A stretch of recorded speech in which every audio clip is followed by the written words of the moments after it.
പ്രിയ സുഹൃത്തുക്കളെ, നമ്മള് ഭാര്യ ഭർത്താവ് ബന്ധം കെട്ടുറപ്പുള്ളതിനെ കുറിച്ചുള്ള കുറച്ച് കാര്യങ്ങളാണ് ഞാൻ ഇന്നിവിടെ പറയുന്നത്. തീർച്ചയായിട്ടും വീഡിയോ ഇഷ്ടമാണെന്നുണ്ടെങ്കിൽ തീർച്ചയായിട്ടും നിങ്ങൾ എന്നെ സപ്പോർട്ട് ചെയ്യുക. നിങ്ങളെ സപ്പോർട്ട് ഉണ്ടെങ്കിൽ എനിക്ക് ഇത്തരത്തിലുള്ള വീഡിയോസ് ചെയ്യാൻ പറ്റത്തുള്ളൂ. അതുകൊണ്ട് തീർച്ചയായിട്ടും നിങ്ങൾ എന്നെ സപ്പോർട്ട് ചെയ്യുക. ഭാര്യയും ഭർത്താവും തമ്മിലുള്ള വഴക്കുകൾ, ആ വഴക്കുകൾ ഒരു കാരണവശാലും നമ്മൾ മാതാപിതാക്കളോടോ നമ്മളെ ബന്ധുക്കാരെടുത്തോ നമ്മളെ കൂട്ടുകാരെടുത്തോ ഒരു കാരണവശാലും നമ്മൾ പറയാതിരിക്കുക. പറഞ്ഞു കഴിഞ്ഞാൽ ആ വഴക്ക് അവസാനിക്കത്തില്ല, അത് കൂടി വരുത്തുള്ളൂ. അതുകൊണ്ട് തീർച്ചയായിട്ടും നിങ്ങൾ ഇങ്ങനെയുള്ള കാര്യങ്ങൾ പറയാതിരിക്കുക.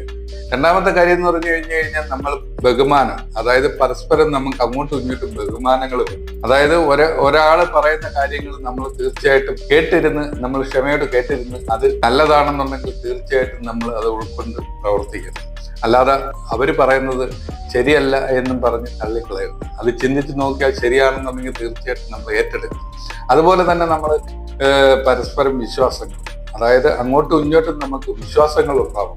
വിശ്വാസങ്ങൾ ഉണ്ടാവണമെന്നുണ്ടെങ്കിൽ തീർച്ചയായിട്ടും നമ്മൾ എല്ലാ കാര്യങ്ങളും പങ്കാളികളെടുത്ത് തുറന്നു പറയണം. അതുപോലെ നമ്മളെ മൊബൈൽ ഫോണിനകത്താണ് ഇപ്പോഴും നമുക്ക് ഏറ്റവും കൂടുതൽ സീക്രട്ടുകൾ ഒളിപ്പിച്ചു. അതുകൊണ്ട് മൊബൈൽ ഫോണുകൾ എപ്പോഴും തുറന്ന് തന്നെ, അതായത് ലോക്ക് ഇട്ട് വെക്കാതെ തുറന്നിട്ടേക്കുവാണെന്നുണ്ടെങ്കിൽ തീർച്ചയായിട്ടും പങ്കാളികൾക്ക് മനസ്സിലാവും നമുക്ക് സീക്രട്ടുകൾ ഒന്നും നമുക്ക് ഒളിക്കാനില്ല എന്ന്. അത് കൂടുതൽ വിശ്വാസങ്ങൾ ഉണ്ടാവുകയും നമ്മളെ ബന്ധങ്ങൾ കെട്ടുറപ്പുള്ളതാക്കുകയും ചെയ്യും.